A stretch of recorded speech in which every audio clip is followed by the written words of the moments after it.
이상한 돌멩이. 옛날 어느 곳에 한 사내 아이가 살았습니다.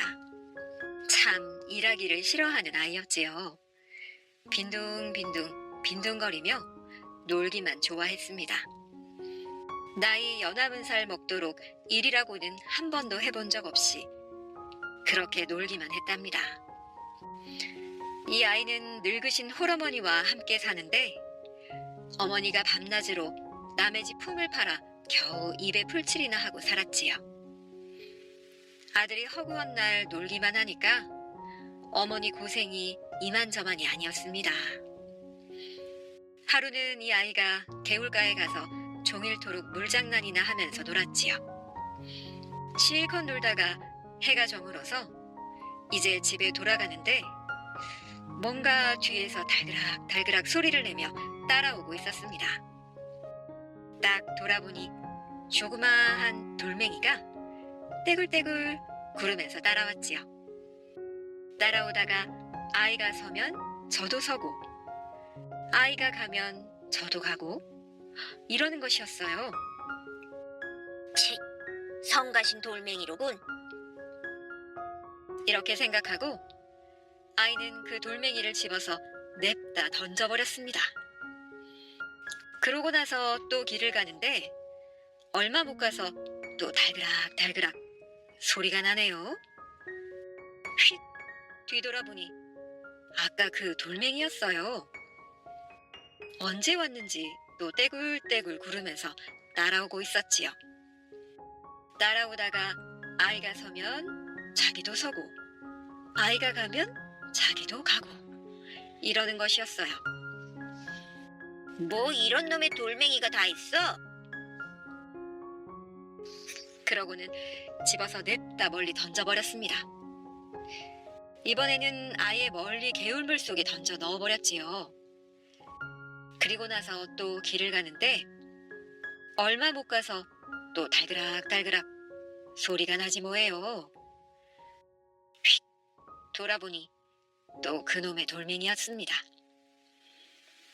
또 집어던졌더니 금세 따라오고 집어던지면 따라오고 이러니 도무지 떼버릴 수가 있어야지요. 그래서 그걸 그냥 달고 집으로 돌아왔지요. 집에 돌아와 잠을 자는데 돌멩이는 그동안 방문 앞에 가만히 있었습니다. 방 안까지는 따라 들어오지 않고 그냥 문지방 바깥에 얌전하게 있었지요. 그런데 이튿날 아침에 일어나 보니 참 별일도 다 있지 뭐예요.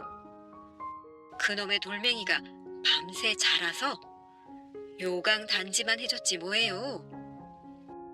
요강 단지만한 것이 문지방에 떡 버티고 있지 뭐예요. 그러거나 말거나 아이는 또 놀러 나갔습니다. 돌멩이는 따라오지 않고 그냥 거기 있었어요. 아이는 그날도 개울가에 가서 하루 종일 물장난하고 놀다가 집에 돌아와서 보니 그놈의 돌멩이가 그새 자라서 맷돌만해져 있지 뭐예요. 맷돌만하게 자라서 방문 앞에 떡 버티고 있는 것이었어요. 이제는 내다 버리려고 해도 너무 무거워서 들지도 못했습니다. 그래서 그냥 내버려 두고 잠을 잤지요. 잠을 자고 이튿날 아침에 일어나 보니 돌멩이가 그새 자라서 큰 물똥만 해졌네요. 큰 물똥만한 것이 문지방에 떡 버티고 있으니 사람 하나 드나들 만한 틈도 없었습니다. 아이는 겨우 빠져나와서 또 놀았지요. 개울가에 가서 진종일 물장난하고 실컷 놀다 저녁이 돼서 집에 돌아왔습니다. 아이고, 이를 어째요. 그새 돌멩이가 자라서 큰 바위가 됐지 뭐예요. 큰 바위가 돼서 방문을 떡하니 가로막고 있으니 어디 틈이 있나요? 그러니 방에도 못 들어가게 생겼습니다. 할 일 없이 두 식구가 마당에 멍석을 깔고 한대짬을 잤지요. 그러느라고 그날 밤에 홀 어머니는 상리를 하지 못했습니다. 여태 어머니가 삭바느질을 해서 밤낮으로 일을 해서 먹고 살았는데 어머니가 삭바느질을 하지 못했으니 밥도 굶을 판이었지요. 얘야, 이러다가 우리 둘 다 굶어 죽겠다. 오늘은 산에 가서 나무라도 한 짐 해오너라. 그걸 팔아서 보리죽이라도 써먹자꾸나. 어머니가 시킨 대로 그날은 아이가 지게를 지고 산으로 올라갔습니다. 산에 가서 나무를 한 짐 해가지고 저녁에 집에 돌아왔지요. 아니, 그런데 이게 웬일이에요? 돌멩이가 다시 물동만하게 줄어들었지 뭐예요. 물동만하게 줄어드니까 사람 하나 드나들 만한 틈이 생겼지요. 이상한 일이다 생각하고는 그 틈으로 들어가 방에서 잠을 잤답니다. 그 이튿날은 또 전에처럼 개울가에 가서 종일토록 물장난을 하며 실컷 놀았답니다. 그러다 저녁이 돼서 집에 돌아와 보니 그새 돌멩이가 또 자라있지 뭐예요. 자라서 커다란 바위가 되어 있었습니다. 그러니 또 방에 들어가지 못하고 한 데서 잠을 잤지요. 그 이튿날은 또 아이가 나무를 한 짐 해왔습니다. 그랬더니 바위가 줄어들어 다시 물동만 해져 있었지요. 오라, 이 돌멩이가 나더러 일을 하라고 하는 거군. 일을 하면 줄어들고 놀면 불어나니까 말이야. 그래서 그 이튿날은 큰 마음 먹고 아이는 남의 집에 가서 품을 팔았습니다. 하루 종일 땀 흘리며 일하고 삭을 받아서 집에 돌아와 보니 아니나 다를까 돌멩이가 또 줄어들어서 도로 맷돌만 해져 있었어요. 그래서 그 다음 날부터는 날마다 일을 했습니다. 나무도 하고 품도 팔고 아주 부지런히 일을 했지요. 그랬더니 돌멩이는 점점 줄어들어서 다시 조막만 하게 되었습니다. 조막만한 것이 며칠 동안 방문 앞에 얌전하게 있더니 한 번은 아침에 일어나 보니 어디론가 가버리고 없더래요.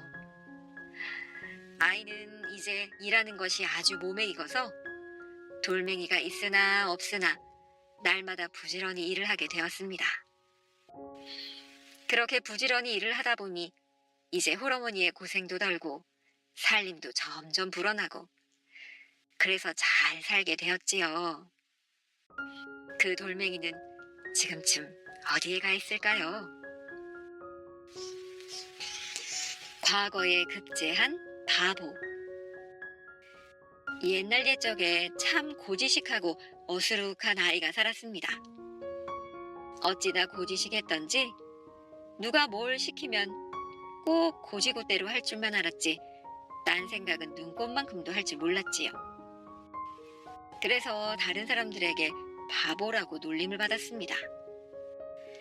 하루는 이 아이 옷에 벌레 한 마리가 붙었는데 그걸 뭐 어떻게 해야 할지 몰라 그냥 가만히 놔뒀지요. 그랬더니 벌레가 온데 다 기어다니는 것이었어요. 그걸 보고 아버지가 한마디 가르쳐줬지요. 얘야, 벌레가 옷에 붙으면 손으로 탁 때려서 잡는 법이다. 손으로 탁 때려잡으라고요? 예, 잘 알겠습니다, 아버지. 아들은 아버지 말을 마음에 잘 새겨두었답니다. 며칠 후 이 아이가 방 안에 앉아 있는데 마침 파리 한 마리가 포르르 날아왔지요. 그런데 이놈의 파리가 어디에 가서 앉는고 하니 하필이면 방바닥에 누워있는 아버지 등짝에 턱 내려앉네요. 아버지가 그러셨지. 벌레가 옷에 붙으면 손으로 탁 때려서 잡으라고. 당장 팔이 붙어있는 곳을 손바닥으로 탁 때렸지요. 손자국이 빨갛게 나도록 철썩 후려쳤답니다. 그래 놓으니 잠자던 아버지가 기겁을 하고 일어날 것 아니에요. 그래도 아버지는 자초지종을 듣고 나서 화를 내지 않고 좋은 말로 다 일렀습니다. 얘야, 그럴 때는 부채로 설렁설렁 바람을 내어 쫓는 법이다. 부채로 바람을 내어 쫓으라고요? 예, 알겠습니다, 아버지. 아들은 이번에도 그 말을 마음에 잘 새겨두었습니다. 며칠 뒤에 이웃집에 불이 났지요. 동네 사람들이 많이 모여서 불을 끈다고 시끌벅적한데 이 아이가 보니 불 속에 검은 불티가 많이 날아다니는 것이었지요. 그게 마치 팔이 날아다니는 것처럼 보였답니다. 아이는 그것을 파리로 안 것이었지요. 아버지가 그러는데 저런 벌레는 부채로 설렁설렁 바람을 내어 쫓으라셨지? 당장 부채를 가져와서 설렁설렁 붙였지요. 말 그대로 불난 집에 부채질을 한 것이었답니다. 그래놨으니 어떻게 되겠어요. 고약한 놈이라고 동네 사람들한테 욕만 먹고 쫓겨났지요. 그 꼴을 보고 아버지가 또 좋은 말로 다 일렀습니다. 얘야, 그럴 때는 물을 길러와서 끼얹는 법이란다. 물을 길러와서 끼얹으라고요?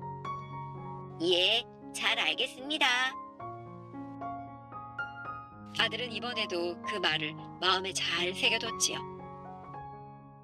며칠 뒤에 이웃집 옆을 지나다 보니 저녁밥을 짓느라고 부엌 아궁이에 불을 떼고 있었습니다. 어라, 저기 불이 났네? 아버지가 그러는데 저럴 땐 물을 길어와서 끼얹으라고 하셨지?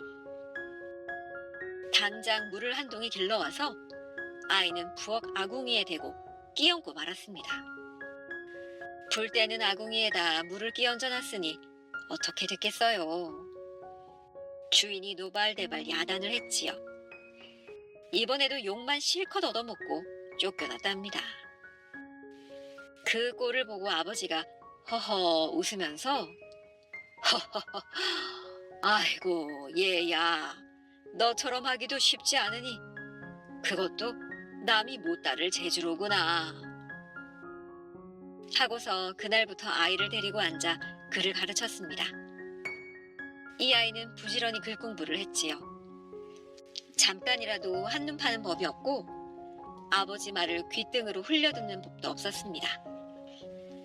아버지가 가르쳐주면 가르쳐주는 대로 꼭 그대로 배웠지요. 그렇게 열심히 하는데 글 공부가 안 될 리가 있나요? 몇 해 지나니 더 배울 것이 없을 만큼 되었답니다. 그래서 과거를 보는데 아이는 보기 좋게 급제를 했습니다. 그게 다 아버지의 덕 아니겠어요?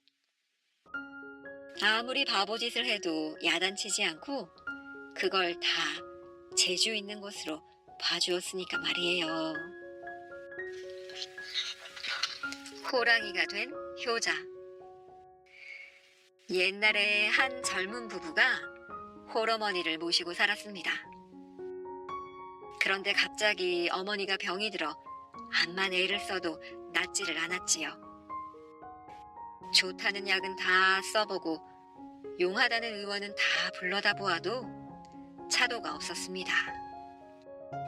어머니의 병은 점점 깊어만 갔지요. 그래서 걱정을 하고 있는데 하루는 한 스님이 동냥을 하러 왔습니다. 그래서 쌀을 정성껏 씻어서 줬더니 스님이 가만히 집안을 살펴보고 하는 말이 이 집에 틀림없이 병든 사람이 있을 텐데 이 병에는 산짐승 100마리를 고아 먹어야 낫겠소. 이렇게 이야기하는 것이었지요. 그 말만 하고 스님은 그냥 바람같이 가버렸습니다. 그래서 아들은 그 다음 날부터 산에 가서 산짐승을 잡기 시작했습니다. 어떻게든 어머니의 병을 고쳐보려고 말이에요. 그런데 산짐승 잡기가 어디 쉽나요? 산돼지를 잡으려니 사나워서 못 잡고 노루를 잡으려니 재빨라서 못 잡고, 산토끼를 잡으려니 꾀가 많아 못 잡고, 이러니 제대로 잡을 수가 있나요? 산짐승 한 마리라도 잡는 날보다 허탕치는 날이 더 많았습니다. 날은 자꾸 가고 어머니의 병은 점점 더 깊어지고, 마음은 바쁜데 산짐승은 안 잡히고, 이래서 아들은 아주 피가 말랐지요. 그런데 하루는 밤에 꿈을 꾸니까 머리가 허연 산신령님이 나타나서 하는 말이, 내 정성이 지극하니 내 한 가지 방도를 일러주겠다. 내일은 산에 가거든 동쪽 골짜기 큰 바위 밑을 파보도록 하여라. 이러는 것이었지요. 아들은 잠을 깨자마자 산으로 달려갔습니다. 가서 동쪽 골짜기 큰 바위 밑을 파보았지요. 그랬더니 거기서 책 한 권이 나왔습니다. 아니, 산신령님은 이 책으로 어떻게 산짐승을 잡으라는 거지? 앞을 보고 뒤를 보고 들고 보고 놓고 보고, 아무리 봐도 그것으로 무슨 방도를 얻는다는 건지 도무지 알 수가 없었습니다. 궁리 끝에 혹시나 하고 책을 펴서 앞쪽에 쓰여진 글자를 소리내어 읽어보았지요. 아니, 그랬더니 이게 웬일인가요? 갑자기 몸이 스르르 커지더니 호랑이로 변하는 것이었어요. 눈 깜짝할 사이에 커다란 호랑이가 되었지요. 호랑이가 되니 산짐승 잡기가 얼마나 쉽겠어요. 산돼지고 노르고 토끼고 간에 힘 하나 안 들이고 쉽사리 잡을 수가 있었지요. 이래서 아들은 산짐승을 아주 푸지게 잡았습니다. 잡은 산짐승을 모두 물어다 집 마당에 갖다 놓고서 이번에는 책 뒤쪽에 쓰여진 글자를 읽으니 도로 사람 모습으로 돌아왔습니다. 이렇게 해서 아들은 날마다 산짐승을 여러 마리씩 잡아다가 어머니께 고아드렸지요. 아들의 효성 덕분인지 어머니의 병도 점점 나았습니다. 날마다 부지런히 산짐승을 잡아서 이제 얼마 안 있으면 100마리를 채울 판이었어요. 그런데 아내가 가만히 보니 남편이 날마다 새벽 일찍 나가서 밤 늦게 돌아오는데 그때마다 산짐승을 많이 잡아가지고 오는 것이었지요. 하도 이상해서 하루는 새벽에 몰래 지켜봤답니다. 문 뒤에 숨어서 가만히 보니까 글쎄 남편이 책을 펴들고 중얼중얼 읽더니 금세 호랑이가 돼가지고 달려나가지 뭐예요. 아내가 기겁을 하고 생각하기를, 아이고, 남편이 저 책을 읽더니 흉측한 호랑이가 되는구나. 저 책만 없으면 호랑이로 변하는 일도 없을 테지? 하고는 그만 책을 집어다가 아궁이 속에 던져 넣었지 뭐예요.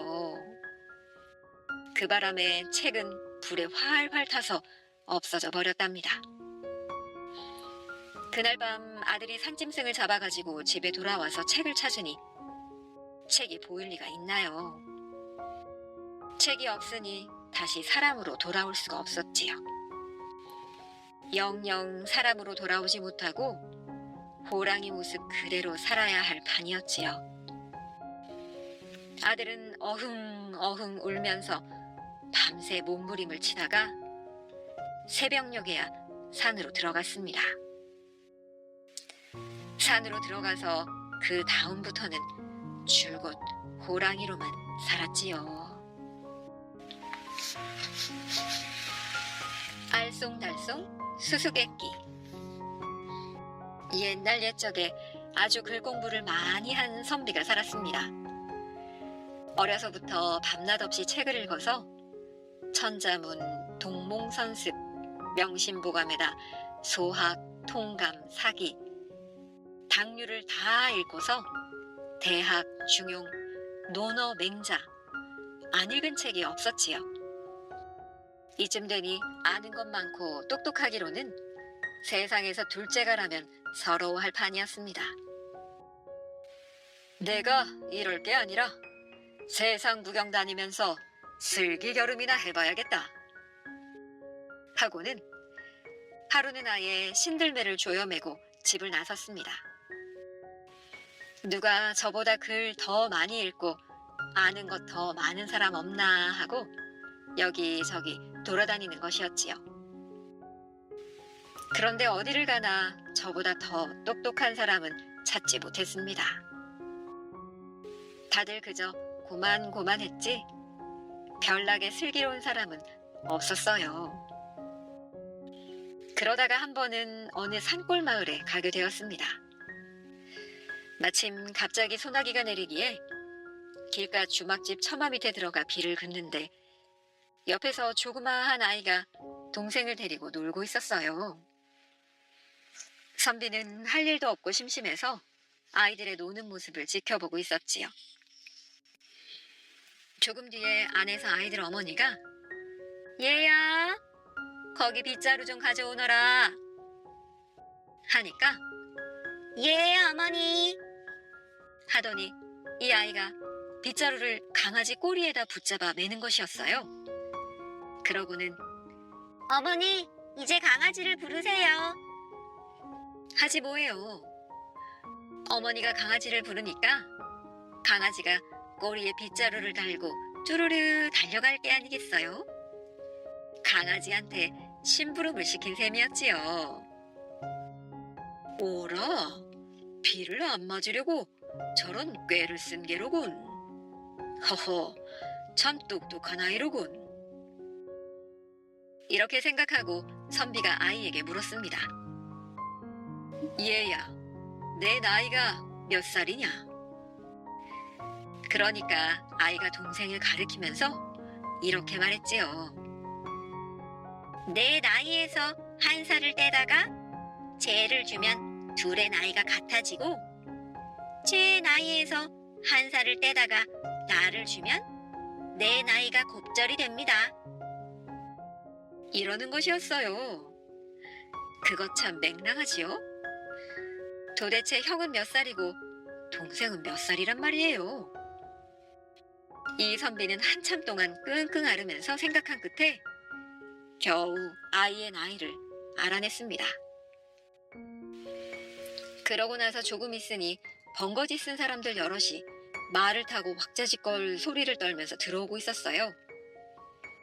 가만히 보니 말을 탄 사람도 있고 안 탄 사람도 있고 말 한 마리에 두 사람씩 타기도 하고 한 사람씩 타기도 하고 이렇게 들어오고 있었지요. 언뜻 봐서는 사람이 몇인지 말이 몇 마리인지 알 수가 없었습니다. 이때 안에서 또 아이들 어머니가 묻기를 예, 이제 들어오신 손님들 모두 몇이고 말은 모두 몇 마리더냐? 하고 물으니 아이가 대답했습니다. 말 한 마리에 사람 하나씩 타면 15마리가 모자라고 두 사람씩 타면 9마리가 남습니다. 이러더래요. 그거 참. 도대체 사람은 몇 사람이고 말은 몇 마리인 걸까요? 한번 알아맞혀 보세요. 이 선비는 아무리 생각해봐도 도무지 모르겠더래요. 책을 그렇게나 많이 읽고 아는 것이 많아도 조그마한 아이가 낸 수수께끼를 못 푸니 이게 무슨 망신이겠어요. 그래서 선비는 그만 슬기 겨름이고 뭐고 다 그만두고서 집으로 돌아가 아주 얌전하게 입 다물고 살았다는 이야기랍니다. 농사꾼과 원님. 옛날 옛적 고을 원님이 백성들을 종부리듯 할 때 이야기입니다. 한 해 여름에 가뭄이 아주 크게 들어서 온 세상이 바짝 말랐지요. 석 달 열흘 동안 비가 한 방울도 오지 않았기 때문이었습니다. 논밭에선 곡식은 바싹바싹 타들어가고 땅바닥은 쩍쩍 갈라졌지요. 고을원님이 걱정이 돼서 날마다 눈만 뜨면 동헌뜰에 나와서 하늘만 쳐다보고 살았습니다. 그런데 하늘이 도왔는지 하루는 아침부터 하늘이 컴컴해지더니 때마침 비가 쏟아졌지요.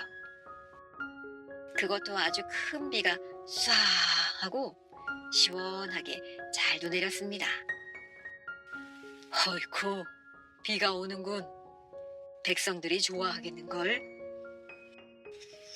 원님은 곧장 사령들을 데리고 마을로 나가보았지요. 과연 고을 백성들이 모두 밖에 쏟아져 나와 비를 맞느라고 아주 난리가 났습니다. 모두들 비에 흠뻑 젖어서 덩실덩실 춤을 추었지요. 하늘을 보고 하하 허허 웃으면서 참 난리법석도 아니었습니다. 원님이 그 모습을 보고 흐뭇해하고 있는데 가만히 보니 그 중에서도 별난 사람이 있었어요. 딱 3사람이 그랬지요. 어떤 별난 짓을 하는고 하니 한 사람은 마구 달아나고 한 사람은 하늘을 보고 찡그리고 한 사람은 손으로 머리를 가리는 것이었지요. 아니, 저런 고얀 놈들을 보았나? 가문 끝에 비 오는 걸 싫어하는 놈들이 다 있다니. 여봐라, 저놈들을 냉큼 잡아다 관가로 끌고 가자. 사령들이 당장 달려들어 3사람을 관가로 끌고 갔습니다. 가서 동원마당에 꿀려놓고 원님이 호령을 했지요. 가뭄 끝에 단비가 와서 온 세상이 좋아하는데 너희들만 비를 싫어하였으니 중죄로다. 무슨 까닭으로 그리하였는지 바른 대로 아뢰렸다. 먼저 마구 달아나던 사람이 나서서 대답했습니다. 사또, 비를 싫어하다니 당치 않은 말씀입니다. 저는 아랫마을에 사는 농사꾼으로 이 마을에 볼 일이 있어 왔다가 비를 만났습니다. 비를 보니 너무나 반가워서 우리 마을에도 비가 오는지 한시 앞이 보고 싶어서 달려간 것 뿐입니다. 그게 어찌 죄가 되겠습니까? 듣고 보니 할 말이 없었지요. 자기 마을에 비 오는 것을 보려고 달려간 사람을 잡아다 놓고서 호령을 해댔으니 무슨 할 말이 있겠어요. 사도는 무안해서 입맛만 쩍쩍 다시고 있었지요. 그 다음에는 하늘을 보고 찡그린 사람이 나서서 대답했습니다. 사또, 저는 가난한 농사꾼이라 가진 거라고는 산골에 다락논 2업앱이 있는 게 전부입니다. 이번 가뭄에 그 논에 심은 벼가 다 말라 죽었습니다. 오늘 비 오는 것을 보니 죽은 벼가 생각나서 저도 모르게 이마를 찡그렸던 것입니다. 그런 것도 죄가 됩니까? 듣고 보니 또 할 말이 없었지요. 죽은 벼가 생각나서 얼굴을 찡그린 사람을 중죄니 뭐니 하고 야단을 쳤으니 체면만 우습게 됐지 뭐예요. 무안하니까 먼 산을 보고 사또는 헛기침만 하고 있었습니다. 이번에는 손으로 머리를 가린 사람이 나서서 대답했습니다. 사또, 제가 손으로 머리를 가린 건 비가 싫어서 그런 게 아닙니다. 이 귀한 비를 제 머리에 맞기보다는 땅에 떨어지게 해야 곡식에게도 좋을 게 아닙니까? 그래서 머리에 떨어지는 비를 막아 땅으로 흘려보낸 것입니다. 농사꾼이 땅을 위하는 것도 죄가 될 줄은 몰랐습니다.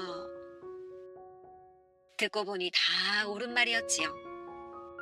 원님이 말문이 막혀 눈만 끔뻑끔뻑하고 있으니 3사람이 원님한테 도로 물었습니다.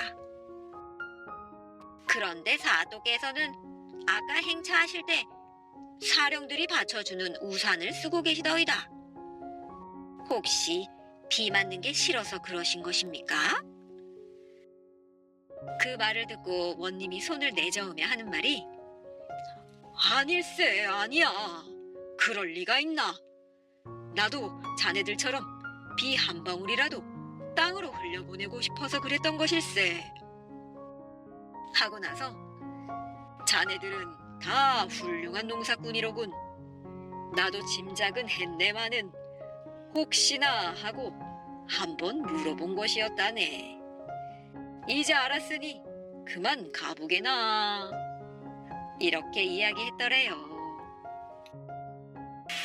옛날 옛적 도둑이라고는 한 번도 맞아본 적 없고 거짓말도 해본 적 없는 착한 사람들만 모여 사는 마을이 있었습니다.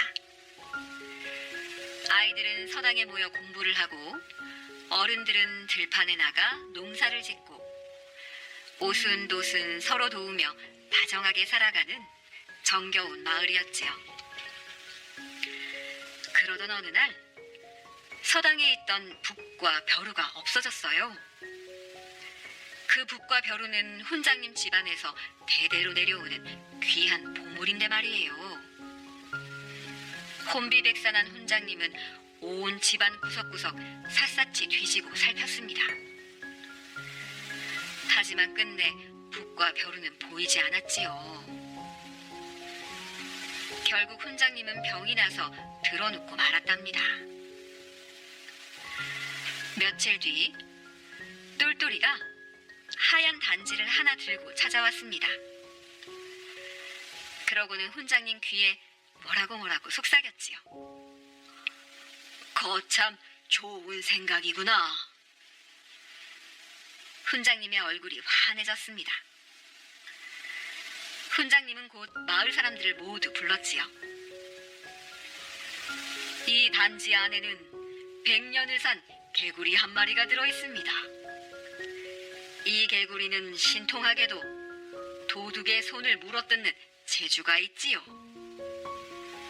단지를 저 방에 넣어둘 테니 한 사람씩 들어가 단지 안에 손을 한 번씩 넣어보도록 하시오.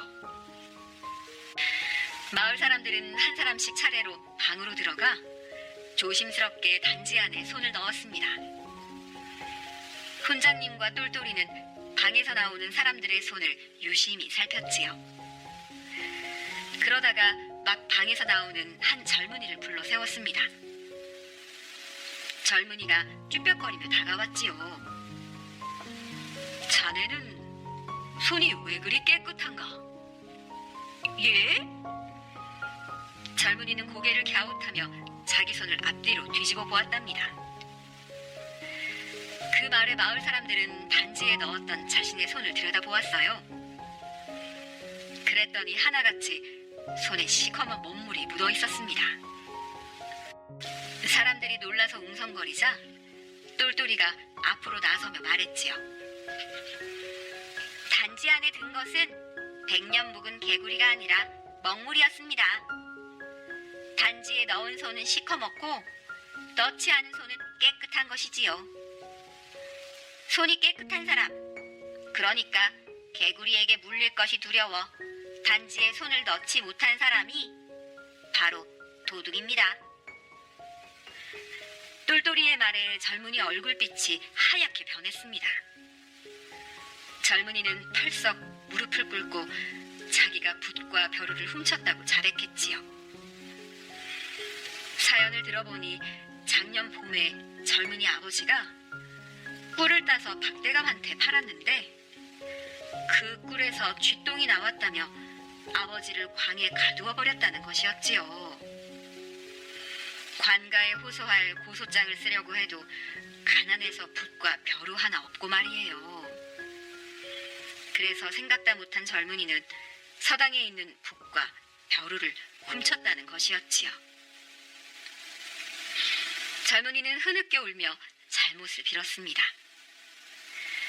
훈장님은 젊은이를 일으켜 세우고는 방법이 있다면서 똘똘이와 함께 박대감을 찾아갔지요. 박대감은 꿀 속에 들어있다는 쥐똥을 내놓았어요. 똘똘이는 쥐똥을 자세히 살핀 다음 말했지요. 쥐똥은 겉에만 꿀이 묻어 있고 안은 말라 있습니다. 작년 봄부터 꿀 속에 들어 있었다면 안팎이 모두 젖어 흐물흐물해졌겠지요. 겉은 젖어 있고 안은 말라 있으니 이건 들어간 지 얼마 안 된 쥐똥이 분명합니다. 박대감은 고개를 끄덕였지요. 과연 그렇구나. 젊은이의 아버지는 무사히 풀려났습니다. 젊은이는 훈장님 앞에 북과 벼루를 내놓았지요. 훈장님은 젊은이를 크게 꾸짖었습니다. 어떤 경우라도 남의 물건에 손을 대서는 안 된다는 것을 모르는가? 허나 모든 일이 잘 해결되었으니 이번만큼은 용서해 주겠네. 앞으로는 절대 남의 물건에 손을 대지 말게. 알겠는가? 그 뒤 젊은이는 거짓말 한 번 안 하고 아버지를 도와 열심히 살았습니다. 훈장님은 아이들을 잘 가르쳤고 똘똘이는 열심히 공부해서 조선 팔도가 알아주는 명판관이 되었답니다. 오늘은 묘하고도 신기한 사랑 이야기 하나 해드릴게요. 아주 오랜 옛날 공기 맑고 푸른 숲이 우거진 아름다운 곳에 신선이 내려와 놀았다는 바위가 있었습니다. 휘영청 밝은 밤이면 무지갯빛이 안개처럼 자욱하게 어리고 어디선가 그 빛을 타고 꿈속인 듯 신비한 음악 소리가 들렸지요. 그 음악 소리에 맞춰 하얀 학들이 날아들어 당실거릴 때면 하늘에서 신선들이 봉황을 타고 내려왔답니다. 그러고는 바위에 내려앉아 검은 고를 타며 피리를 불었답니다. 오늘이야 오늘. 어서 가자고. 그려 얼마나 기다리고 기다린 날인데. 마을 사람들은 부랴부랴 숲으로 갔답니다. 그러고는 멀리 보이는 바위를 향해 간절하게 기도를 올렸지요. 올해는 꼭 풍년이 들게 해주십시오. 나이 꽉 찬 우리 큰딸 부디 좋은 신랑 만나 시집가게 해주세요. 우리 부모님 건강하게 오래오래 사시게 살펴주십시오. 사람들의 소원은 끝이 없었지요. 마을의 외딴집에 사는 눈먼 처녀도 소원을 빌고 싶었답니다. 난 바위가 아니라 바위에 내려온 신선을 찾아갈 테야. 눈먼 처녀는 기필코 신선을 찾아가 자신의 처지를 말하리라 다짐하고 있었지요. 눈먼 처녀는 지팡이를 들고 더듬더듬 집을 나섰습니다.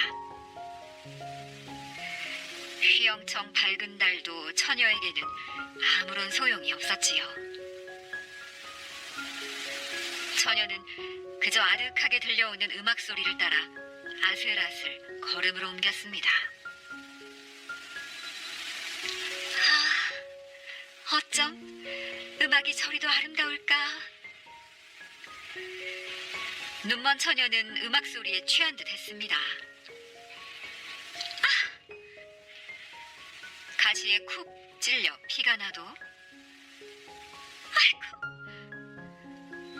발을 헛디뎌 기우뚱기우뚱 넘어져도 처녀는 단 한 번도 멈춰서지 않았답니다.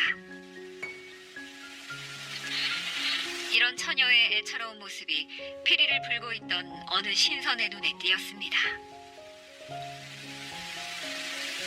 아니, 술에 취한 듯 비틀거리는가 하면 다리를 저는 것 같기도 하고 저런 앞을 못 보는구나. 신선은 저도 모르게 몸을 일으켜 세웠지요. 그러자 다른 신선들이 얼른 옷소매를 잡으며 말렸답니다. 이보게 무슨 일을 하려는 겐가? 어서 앉으시게. 쓸데없는 동정심은 거두게나 인간과 접촉하게 되면 다시는 하늘로 올라가지 못한다는 사실을 모르는가? 다른 신선들이 말렸지만 그 신선은 다른 신선들의 손을 뿌리치며 허둥지둥 처녀에게로 달려갔답니다. 그러고는 처녀의 손을 잡아주며 말을 건넸지요. 낭자, 어디를 가려고 하십니까? 예, 저는 앞을 보지 못합니다. 그래서 바위에 내려와 계신 신선께 소원을 빌어보려고 가는 길입니다. 그렇다면 다른 사람의 도움이라도 받을 것이지 이렇게 다치시면서. 제가 혼자 사는 처지라. 신선은 처녀의 말에 더욱더 마음이 아팠습니다. 낭자, 어서 낭자의 집으로 갑시다. 날이 새기 전에 제가 낭자의 눈을 치료해 드리리다. 네? 혹시 의원이신가요? 말씀은 고맙지만 제 눈은 사람의 힘으로는 치료할 수가 없답니다. 괜찮으시다면 저를 신선들이 있는 바위로 데려가 주시겠어요?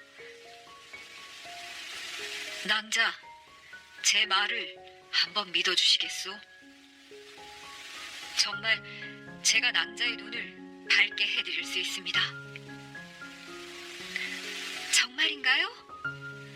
하지만 눈먼 처녀는 고개를 살래살래 흔들었습니다. 그러나 곧 신선의 손에 이끌려 집으로 돌아가야 했지요. 눈먼 처녀의 집에 도착한 신선은 옥황상제에게 기도를 했습니다. 꼼짝하지 않고 앉아서 간절하게 눈물의 기도를 올렸지요. 그렇게 몇 시간이나 흘렀을까요? 막 동이틀 무렵 하늘에서 옥황상제의 목소리가 들려왔습니다. 사랑하는 아들아, 내 너를 잃은 슬픔이 바다보다도 깊구나. 비록 하늘의 법을 어기기는 했지만 내 너를 용서하고 그 처녀의 눈을 뜨게 하려고 한다. 부디 그 처녀와 행복하게 살거라. 감사하옵니다, 아바마마. 신선은 하늘을 향해 몇 번이고 절을 했답니다. 곧이어 새벽을 알리는 닭울음 소리가 희미하게 들려왔지요. 처녀는 잠에서 깨어났습니다. 하지만 그날은 다른 날과 전혀 다른 새날이었답니다. 가느다랗게 뜬 눈에 희뿌연 무엇인가가 보이기 시작했거든요. 처녀는 떨리는 마음으로 두 눈을 꼭 감았다가 다시금 살며시 떠보았습니다. 보인다. 보여. 눈부셔. 저 환한 것이 태양이구나. 어머나, 이것은. 처녀는 복숭아 나무 아래에서 발을 멈추었습니다. 탐스러운 꽃송이들이 금방이라도 머리 위로 나풀나풀 흩날릴 것만 같았거든요. 그때 신선이 다가와 말했습니다. 그건 복숭아 나무랍니다. 귀신을 쫓는 신선의 나무라고 하지요. 그렇군요. 그런데 이 꽃잎 색깔은 분홍입니다. 분홍? 처녀는 모든 것이 신기한 듯 하나하나 물어보았습니다.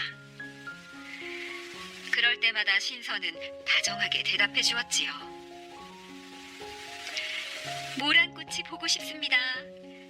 사람들이 그랬거든요. 제가 모란꽃보다 예쁘다고요. 이곳에는 모란꽃이 없군요. 그러면 팔딱팔딱 뛰는 개구리는요? 저기 저것 좀 봐요. 저 바르스레한 개구리가 인사라도 하려는 듯 울음주머니를 볼록거리고 있습니다. 처녀는 눈길 닿는 곳마다 입을 다물지 못했습니다. 여기 잠깐 있어봐요. 신선은 울타리 밖으로 달려나갔습니다. 그러고는 철쭉꽃을 한아름 꺾어왔지요. 당신께 이 꽃을 바치리다. 신선은 무릎을 꿇고 앉더니 처녀에게 꽃을 건네주었습니다. 꽃이 정말 아름답습니다. 꽃이 아름답게 보이는 것은 낭자의 마음이 아름답기 때문이라오. 처녀는 부끄러워 고개를 떨어뜨렸습니다.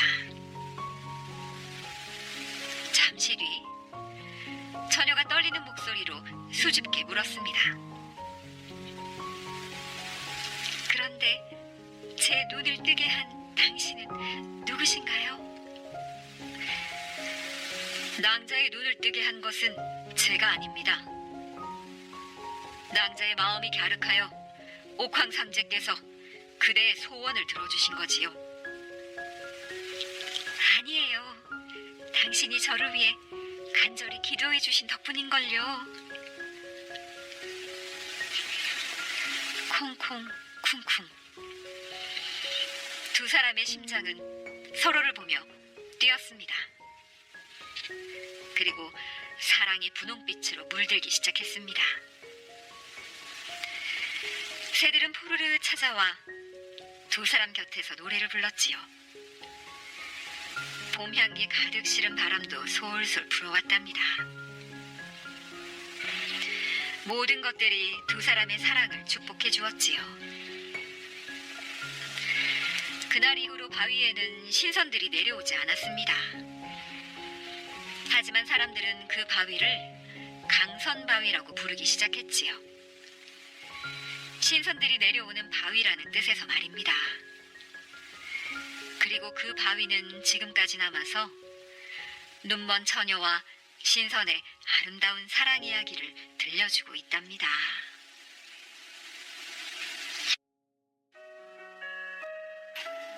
천 개의 눈. 먼 옛날 신라 땅에 희명이라는 여인이 살았습니다. 희명에게는 아들이 하나 있었어요. 어느 날 갑자기 아들의 눈이 멀었지요. 온갖 약을 써봤지만 눈은 나아지지 않았답니다. 아들이 자랄수록 위험한 일이 점점 많아졌지요. 잠자는 개를 밟아서 물릴 뻔한 적도 있었고, 언덕 아래로 굴러떨어져 죽을 뻔한 적도 있었지요. 등잔불을 걷어차서 하마터면 집에 불을 낼 뻔한 적도 있었지요. 희명은 아들이 차라리 아기였으면 좋겠다고 생각했답니다. 그러면 늘 업고 다닐 수 있으니까 말이에요. 이제 아들은 좀 더 자라서 친구가 필요한 나이가 되었답니다. 하지만 아무도 같이 놀아주지 않았어요. 오히려 놀리고 괴롭혔지요. 그러지 말라고 구슬려도 보고 야단쳐도 보았지만 아무 소용이 없었답니다. 할 수만 있다면 희명은 자신의 눈을 빼서 아들에게 주고 싶었지요. 그러던 어느 날이었어요. 이웃집 할머니가 희명을 찾아와 분황사로 가보라고 말했답니다. 거기 가면 뭐가 있는데요? 희명이 물었지요. 아주 용한 보살님이 계시다는구먼. 그분께 기도를 하고 병이 나은 사람이 한둘이 아니래. 정말이에요? 그렇다는군. 소문이 쫙 퍼졌어. 솔거라는 화공이 분황사 벽에다 관세음 보살님을 그렸는데 어찌나 잘 그렸는지 마치 살아있는 분 같다는구먼. 그분께 기도를 올리면 소원이 이루어진대. 그러니 아이를 데리고 가서 지극정성으로 빌어보구려. 또 누가 아우 지성이면 감천이라고 관세음 보살님이 소원을 들어주실지. 희명은 그날로 당장 짐을 꾸렸답니다. 아들이 눈을 뜰 수만 있다면 무슨 일이라도 할 수 있을 것 같았지요. 분황사는 서라벌에 있는 큰 절이랍니다. 거기까지 가는 길은 아주 멀고 험했어요. 희명과 아들은 산을 넘고 물을 건너갔지요. 배도 고프고 목도 마르고 발바닥에 물집이 잡혔지만 그 정도 고통은 얼마든지 참을 수 있었답니다. 며칠 후 두 사람은 마침내 분황사에 도착했지요. 수많은 사람들이 몰려와 소원을 빌고 있었어요. 희명은 아들의 손을 잡고 사람들이 모여있는 곳으로 갔답니다. 멀리 관세음 보살의 모습이 보였어요. 대자대비하신 관세음 보살님, 부디 제 아들이 눈을 뜨게 해주소서. 희명은 두 손을 모으고 간절히 기도를 드렸습니다. 어머니, 보살님은 어떻게 생기셨나요? 1000개의 손에 1000개의 눈을 가지고 계신단다. 그 말을 들은 아들이 고개를 갸우뚱하더니 이렇게 말했어요. 보살님은 욕심쟁이인가 봐요. 그 소리에 놀라 그림 속의 보살님이 눈을 둥그렇게 뜨는 것 같았지요. 아니, 그게 무슨 소리냐? 희명이 물었어요. 어떤 사람은 하나도 갖지 못한 눈을 1000개나 가지고 계시잖아요. 아들이 보이지 않는 눈으로 희명을 바라보며 대답했지요. 관세음 보살님은 모든 사람을 구원해 주러 이 세상에 오신 분이란다. 고통을 받는 사람들을 찾아내 아픔을 어루만지고 상처를 치료해 주시지. 그러니 1000개의 눈과 1000개의 손이 필요한 거란다. 너도 온 마음을 다해 보살님께 기도하려무나. 눈을 뜨게 해달라고 말이야. 그럼 보살님이 소원을 들어주시나요? 그렇고 말고. 희명은 다시 두 손을 모으고 절을 했지요. 여기저기서 사람들이 소원을 비는 소리가 들려왔어요. 아들은 가만히 서서 그 소리를 들어보았답니다. 그 많은 소원을 다 들어주려면 보살님은 아주 바쁘실 것 같았어요. 아들은 더듬더듬 뒷걸음질을 쳐서 벽화 앞을 벗어났답니다. 바람이 꽃향기를 실어왔어요. 아들은 꽃향기를 따라갔지요. 9층 석탑이 앞을 가로막자 조심조심 탑을 더듬으며 걸었답니다. 그런데 모서리 부분에서 갑자기 돌사자가 나타났어요. 화들짝 놀란 아들은 얼른 손을 뗐지요. 어디선가 새소리가 들려왔지요. 아들은 그 소리를 또 따라갔답니다. 새 한 마리가 연못 위로 날아갔어요. 아들이 연못 쪽으로 다가설 때 누군가 조심해 하며 팔을 붙잡았어요. 아들은 우뚝 걸음을 멈추었답니다. 그쪽에는 연못이 있단다. 팔을 잡은 사람이 말해주었지요. 고맙습니다. 아들은 꾸벅 고개를 숙였어요. 너는 왜 소원을 빌지 않니? 그 사람이 물었어요. 보살님이 너무 바쁘실 것 같아서요. 아들이 말했어요. 그래도 눈을 뜨게 해달라고 빌어보지 그러니. 그 사람이 아들의 얼굴을 가만히 들여다보며 물었습니다. 제 소원은 그게 아니에요. 그럼 내 소원은 무엇이니? 저 때문에 우리 엄마가 더 이상 슬퍼하지 않는 거요. 아들이 보이지 않는 눈을 깜빡이며 말했습니다. 눈을 뜨는 것보다 그게 더 좋은 것이냐? 네, 엄마가 울면 제 마음도 슬퍼져요. 하지만 저는 울지 않아요. 제가 울면 엄마가 더 슬퍼할 테니까요. 아들의 눈가에 맑은 눈물이 한가득 고였습니다. 울지 마라. 그 사람이 부드러운 손길로 아들의 눈물을 닦아주었어요. 안 울어요. 아들이 활짝 웃었어요. 그때 새들이 포르르 포르르 날아다니며 예쁜 목소리로 노래를 불렀지요. 아들은 새가 어떻게 생겼나 궁금했어요. 그래서 자기도 모르게 고개를 돌렸는데 이게 웬일인가요? 앞이 보이기 시작했답니다. 보여요! 보여요! 아들은 그 사람의 손을 잡고 폴짝폴짝 뛰었지요. 어머니! 어머니! 저 앞이 보여요! 어머니! 아들이 외치며 달려갔어요. 기도를 하고 있던 사람들이 벌떡 일어났지요. 정말이니? 정말로 보이는 게야? 희명이 한달임에 달려가 아들을 얼싸안았어요. 네, 보여요, 어머니! 어머니가 정말로 보여요! 아들이 울면서 고개를 끄덕였지요. 관세음보살, 관세음보살.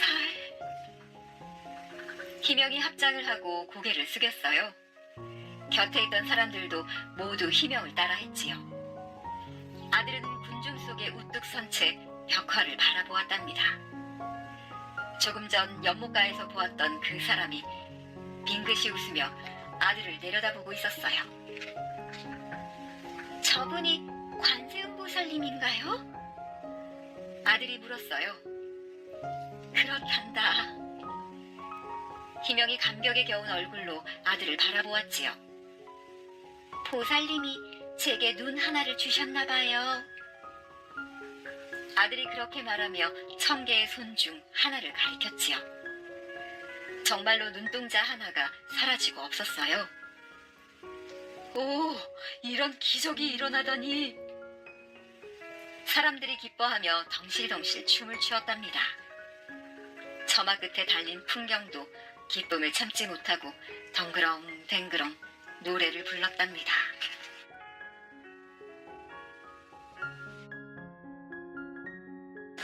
하늘 복숭아 따러간 총각. 옛날 옛적에 호랑이가 담배 피우고 까막같이 말할 적에, 가재가 도랑치고 개미가 마당 쓸 적에 어느 산골에 가난한 총각이 눈먼 어머니를 모시고 살았어요. 하루는 장에 갔더니 벼슬아치가 돌아다니면서 큰 소리로 외치기를, 우리 임금님이 눈병이 나서 눈이 멀게 되었다. 눈먼 데는 하늘 복숭아가 약이니 누구든지 하늘 복숭아를 따오면 큰 상을 내리겠다. 이러는 거였어요. 눈먼 데는 하늘 복숭아가 약이라는 말에 이 총각이 그만 귀가 솔깃해져서 그 길로 집에 돌아가 밥을 많이 지어놓고 어머니한테 말씀을 드렸지요.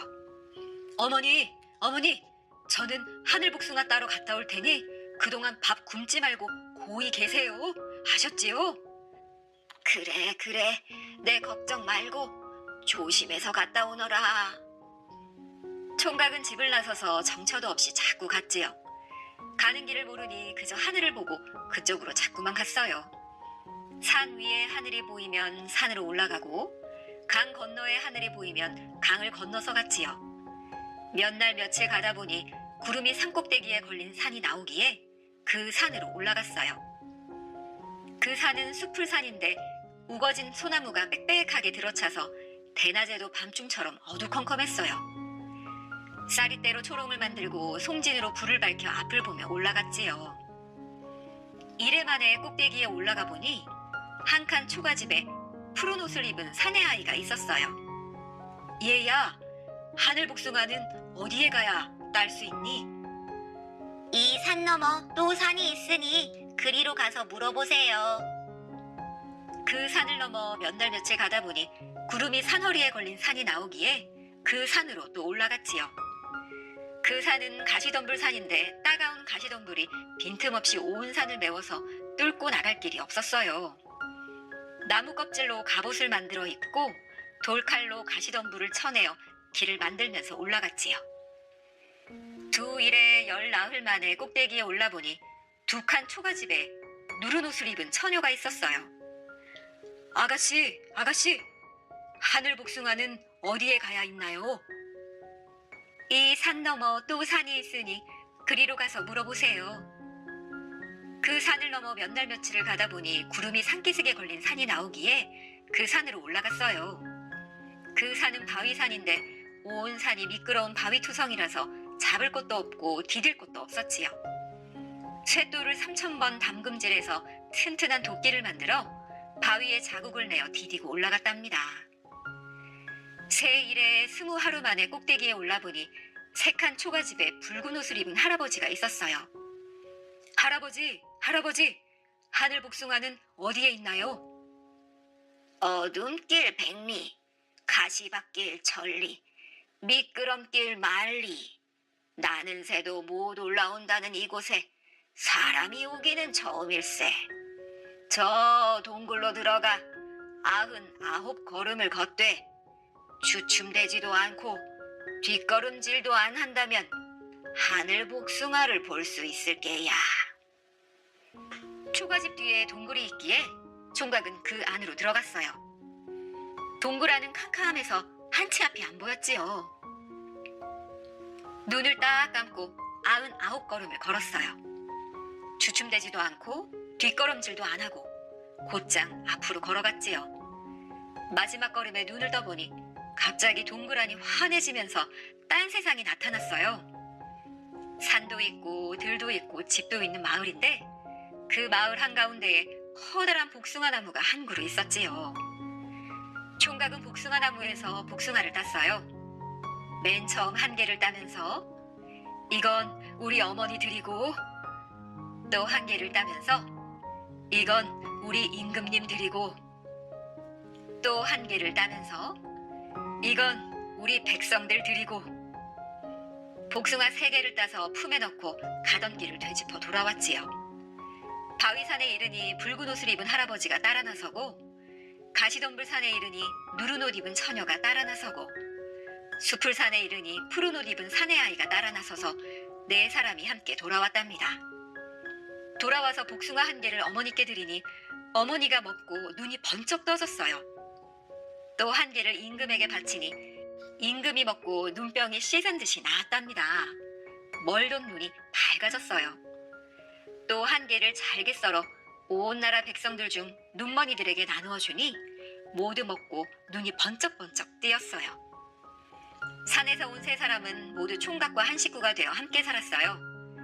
할아버지는 아버지 삼고, 처녀는 색시 삼고, 사내 아이는 동생 삼아 살았지요.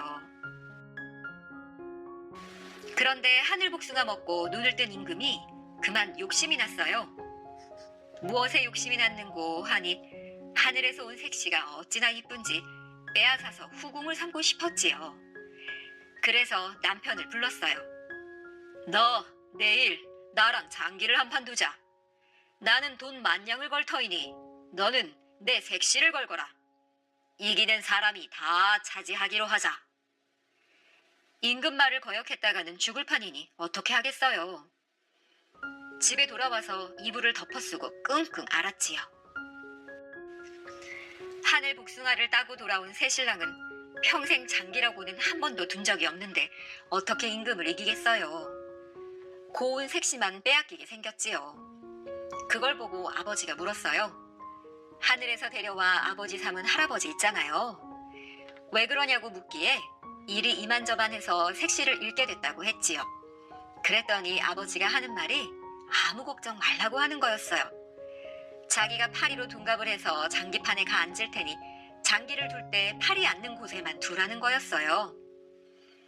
이튿날 임금하고 장기를 두는데 아닌 게 아니라 어디서 파리가 한 마리 날아와서 자기 둘 차례만 되면 장기판 위에 폴짝폴짝 날아가 앉는 거예요. 그 팔이 앉는 곳만 따라다니며 두었더니 보기 좋게 장기에서 이겼지요. 임금은 괜히 내기를 하자 했다가 돈 만냥만 날린 꼴이 됐답니다. 그런데 임금은 그냥 여기서 물러나지 않았어요. 너 나랑 내기 한 가지 더 하자. 내일까지 나는 소 10,000마리와 말 10,000마리를 마련할 테니 너는 소 구유 10,000개와 말 구유 10,000개를 만들어라. 이번에도 돈 만냥과 내 색시를 걸고 이기는 사람이 다 차지하기로 하자. 어떻게 또 거역할 수가 있겠어요. 집에 돌아와서 또 이불을 뒤집어 쓰고 끙끙 앓았지요. 저쪽은 임금이니까 마소를 10,000마리든 100,000마리든 식은죽 먹기로 마련할 테지만 자기는 무슨 수로 하룻밤새 구유를 10,000개씩이나 만들겠어요. 도무지 될 일이 아니었지요. 그걸 보고 동생이 물었어요. 하늘에서 데려와 동생 삼은 사내아이 말이에요. 왜 그러느냐고 묻기에 일이 이만저만해서 색시를 빼앗기게 생겼다고 했지요. 그랬더니 동생이 하는 말이 아무 걱정 말래요. 대나무통 2개를 주면서 한쪽에는 좁쌀을 가득 채우고 한쪽에는 기장쌀을 가득 채워 내일 임금 앞에서 쏟으라는 거예요. 시키는 대로 대나무통에 좁쌀과 기장쌀을 가득 채워서 그 이튿날 임금한테 가져갔지요. 임금 앞에서 대나무통에 든 것을 쏟았더니 와, 이거 참 장관이네요. 좁쌀은 죄에다 소구유가 되고 기장쌀은 죄에다 말구유가 돼서 한 줄로 주르르 늘어섰거든요. 세어보니 딱 10,000개씩이었어요. 이번에도 임금은 색시를 빼앗지 못했답니다. 임금이 화가 나서 또 내기를 하자고 하는데 이번에는 정말 어려운 거였어요. 내 재주가 얼마나 좋은지 보자. 내일까지 나는 꽃병과 물병을 1개씩 마련해 놓을 테니 너는 웃는 꽃과 말하는 물을 구해오너라. 만약 못 구해오면 내 색시를 대신 내놓아야 할 것이야. 집에 돌아와 또 이불을 뒤집어 쓰고 끙끙 앓았어요. 세상 천지에 웃는 꽃이 어디 있고 말하는 물이 어디 있겠어요. 세상에 없는 걸 무슨 수로 구하느냐 말이에요. 그걸 보고 색시가 물었지요. 왜 그러느냐고 묻기에 일이 이만저만해서 당신을 잃게 됐다고 했지요. 그랬더니 색시가 한참 생각을 하더니 아무 걱정 말라는 거예요. 오늘 밤 자기가 살던 곳에 갔다 올 테니 기다리고 있으라고 했지요. 그러고 나서 색시는 집을 나갔는데 과연 이튿날 아침이 되니까 꽃 한 송이와 물 한 쪽박을 구해왔어요. 남편이 한 달 만에 간 곳을 하룻밤새 다녀온 거였어요. 그것을 들고 임금 앞에 갔지요. 먼저 꽃을 꽃병에 꽂았더니 금방 꽃송이가 소리를 내면서 웃었어요. 하하하 깔깔깔 하고 웃는단 말이죠. 그 다음에는 쪽박에 든 물을 물병에 부었어요. 그랬더니 물이 말을 해요. 자꾸 나간다. 자꾸 나간다. 이러면서 말을 하는데 참 그 말처럼 물이 끝도 없이 자꾸 나왔어요.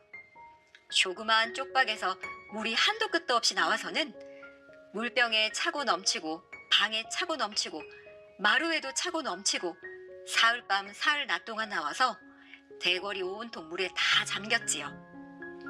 임금은 물에 빠져 죽고 대궐이 있던 자리는 연못이 됐답니다.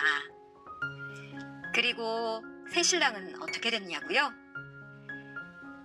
하늘복숭아를 따온 총각과 결혼한 색시, 그리고 어머니, 그리고 아버지와 동생은 그 뒤에도 오래오래 잘 살았더래요.